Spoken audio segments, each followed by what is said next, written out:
دا د چا د مینې لیونی بیا په شیرین بوزمه د چا د مینې لیونی تا د مینې لیونی یم خو بس ته پوهېږې نو راشه که ته پوهېږې نه ما تا سره مینه ده ما زړه مینه مې ده یو طرف ته نایاب مې په بوکه کړی او بل طرف ته ته زه در باندې په دواړو باندې مړه نایاب خو دې غټ کوس وغیم ورکه یې کړم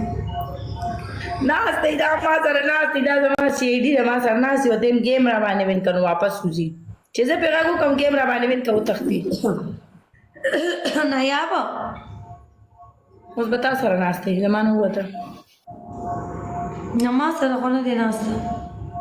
ما ته راځي دا زما جاسوس دی که نه ما درته وختي ونه ما ته ګوري چې دې د چا څومره پلی وکړه دې ته څوک راغلل څوک لاړل د دې کور ته څوک فالو کې والا ما چاته ویم چې کوکو زما زړګیا یو گیم وګټه زما جانانا زما ګرانه دې کېږي نایاب کوچو کوچو نایاب بادام ورته خورم کوچو یاره ما زړه به دې خراب شي ما ته هېڅ پروا نه کوي ولې یار زما پر پریشر اوچت شي کنه څه وکړمه څومره پنشمنټونه کوم ما له خو غصه راشي کنه زه تاسو ته غصه نه کوم بیا به چا ته غصه کومه منیره ته کمنټ نه کې کنه منیره کای چارې دې کړې دې کنه منیره مال جواب راکا کې صرف په 1000 عجیبه خبره ده بیا وایي چې شی بر پریشر بیا اوچت شو ډبل کې صرف 500 بس گیم راته وین کوي 1000 باندې پرشوي ډبل کې 500 5 5 دا 2 کسان په ګنا ظفر یو